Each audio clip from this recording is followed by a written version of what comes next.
বন্ধুরা সুপ্রভাত। তোমরা সকলে কেমন আছো? আশা করি ভালো আছো, সুস্থ আছো। আমিও খুব ভালো আছি। কোচবিহারের ছোট্ট গ্রামের বৃষ্টি আমার এই নতুন ভিডিওতে তোমাদের অনেক অনেক স্বাগত ও শুভেচ্ছা জানিয়ে ভিডিওটি শুরু করছি। আর সকালবেলায় উঠে ধোয়া জামা কাপড়গুলো নিয়ে টানাটানি শুরু করে দিয়েছি যে কোথায় দেব জায়গায় খুঁজে পাচ্ছিলাম না। কারণ অনেকগুলো জামা কাপড় মাকে হাসপাতাল থেকে নিয়ে এসে পরে কালকে রাত্রে সবগুলো ধুয়ে দিয়েছি। তো সেগুলো তো শুকায়নি, বারান্দায় রেখে দিয়েছিলাম। এর জন্য ওগুলো নিয়ে আমি বাইরে আমাদের রাস্তার ওখানে একটা বাঁশ দিয়ে ইসে বানানো হয়েছে আর বলি আমরা ওটাকে, তো ওইখানে আমরা জামা কাপড় শুকা দিই। তো ওইখানে শুকা দিয়ে আসলাম, তারপরে চলে আসলাম ঘর ঝাড়ু দিতে। কদিন থেকে বাড়ি ছিলাম না, ঘর দুয়ার একদম অগোছালো হয়ে আছে। সেই জন্য আমি ঘরটা এখন ঝাড়ু দিয়ে নেব আর তারপরে চলে যাব অন্য কোনো কাজে। আর এমনিতে সকাল সকাল একটু খিদেও পেয়ে গেছে, কখন যে চাটা বানিয়ে খাবো। তো ঝাড়ুটা দিয়েই চাটা খেয়ে নেব, তারপরে বাইরের অন্য কোনো কাজ করব। আজকে একটু তাড়াতাড়ি খিদে পেয়ে গেছে। আর এদিকে আমার দাদু আসে, দাদু গেছে বাজারে। তো এখন দাদু চলে আসছে বাড়িতে, আর ওই দেখো হাতে ওটা কী নিয়ে দাঁড়িয়ে আমাকে ডাকছে। তো আমি সামনে আসলাম, এসে দেখি ওটার মধ্যে মাছ নিয়ে এসছে। তো কী মাছ এসছে বলো তো? তো যদি কেউ বলতে পারো তাহলে কমেন্ট করে জানিও। তো এটা ইলিশ মাছ। কারণ দাদু প্রতি বছরই আমাদেরকে মাছ এনে খাওয়ায়। কারণ কি, এটা দাদুর আমাদের উপরে বলতে গেলে একটা অন্যরকম অভিনন্দন বা ভালোবাসা বললেই চলে। কারণ দেখো, প্রতি বছর দাদুর কাছে জানি না টাকা কোত্থেকে আসে, আমি সেটা জানি না, কিন্তু আমরা যতই খাই তারপরেও দাদু এনে আমাদেরকে খাওয়ায় প্রতি বছর। এটা অনেক কয়েক বছর থেকেই চলছে আর কি। তো যাই হোক, তারপরে দেখো আমি চলে আসি ছাগল মানে সোনারূপার ঘর গুছোতে। তো এখন আমি ঘরটা গুছিয়ে নিচ্ছি, কারণ বাইরে অনেক কাজ বাকি আছে। এগুলো আগে করে নিয়ে তারপরে অন্য কাজ করব। এমনি কদিন থেকে গুছোতে পারছি না, ঝাড়ু দিতে পারছি না ঠিকমতো, বাড়ি ছিলাম না। তো কোনো মতেই আর কি ছিল ওরা। যাই হোক, এখন চলে এসেছি, এখন পরিষ্কার পরিচ্ছন্নভাবে আবার কাজ করতে লেগে পড়লাম। তো ওদের যে বস্তাগুলো ছিল কদিন থেকে তো রোদ্দুও হয়নি, একটু গন্ধ বেরিয়ে গেছে, মানে ঘরে বিছানো থাকলে যা হয়। তো সেই জন্য আমি একটু রোদ্রে দিয়ে দিব, একটু শুকিয়ে গেলে ভালো হবে। সেই জন্যে তারপরে চলে আসলাম গরুর ঘরে, মানে সুমির ঘরে গোবর তোলার জন্য। সকাল সকালে গোবর টোবর তুলে সব কাজ পরিষ্কার করে স্নান করে নেব। কারণ একদমই ভালো লাগছে না স্নান ছাড়া। কারণ কি, এই কদিন হাসপাতালে ছিলাম, সেরকমভাবে পরিষ্কার পরিচ্ছন্নভাবে স্নান করতে পারিনি, যার জন্য খুবই শরীরটা খারাপ লাগছিলো। আর কালকে রাত্রেবেলা স্নান করে নিয়েছি, তো এর জন্য মাথাটা একটু অন্যরকম লাগছে। তো যাই হোক, আমি ভাবছি আগে স্নান টান করে নেব, সব কাজ শেষ করব, তারপরে আমি মানে একটু আরাম পাবো, এরকম লাগছে আর কি। সেই জন্য ঝটপট করে সব কাজ করে নিচ্ছি। এখন দেখো ওদের ঘরটাও ঝাড়ু দিয়ে নিচ্ছি। তার কারণ কি, কদিন থেকে ঝাড়ু দেওয়া হয় না। দেখো কি নোংরা হয়ে আছে একদম, ওদের খড় ফেলে গোবর টোবর একদম কী অবস্থা হয়ে আছে। সেগুলো পরিষ্কার করে গোছগাছ করে শুকতে গেলেও তো অনেকটা দেরি লাগে।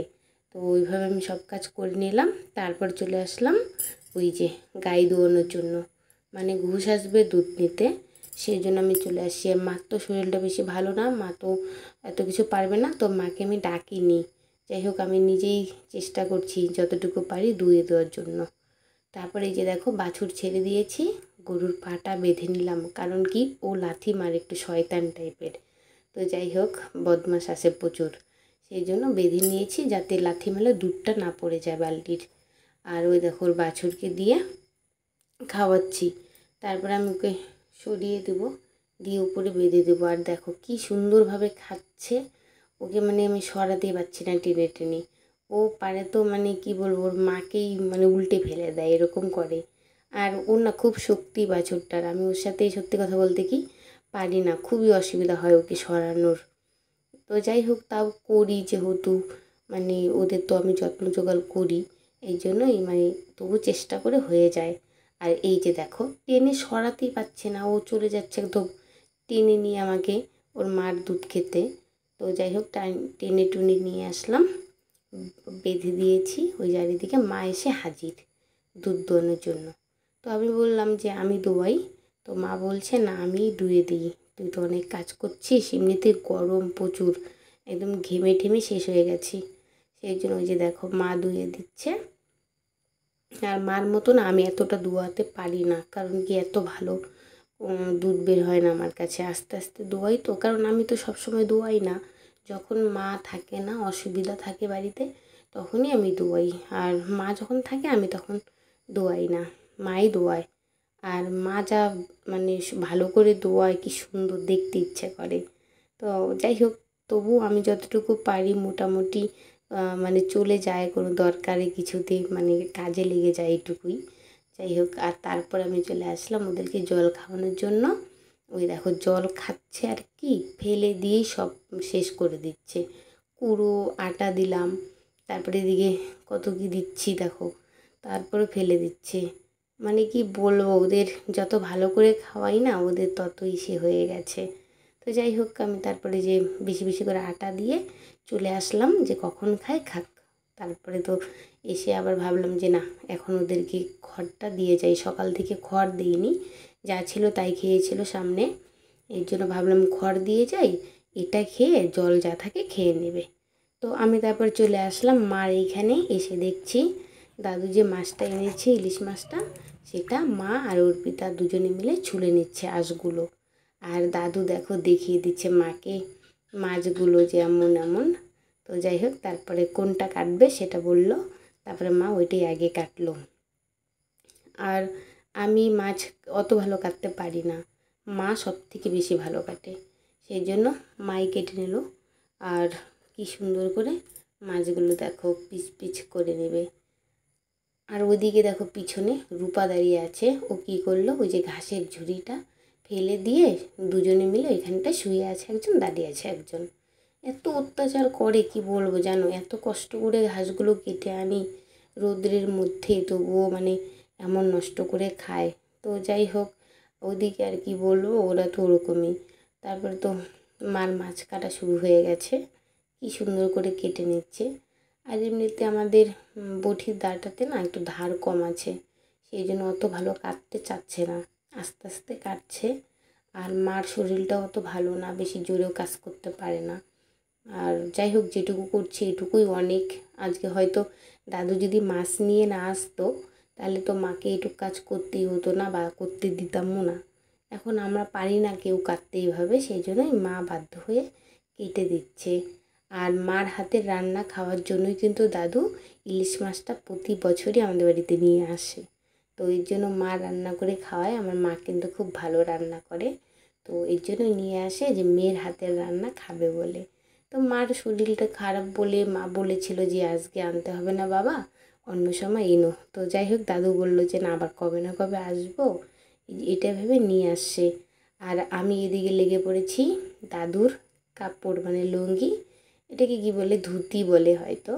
তো এটাকে আমি ধুইয়ে দিয়ে একটু ময়লা হয়েছিল, নীল দিয়ে দিচ্ছি। তার কারণ কি, সাদা জিনিস যদি আমি খালি শুধু ধুয়েই রোদ্রে দিয়ে দিই, একটু কেমন কেমন কালার হয় না। আর যদি নীলটা দেওয়া থাকে, একটা কালারটা অন্য সুন্দর অন্যরকম লাগে।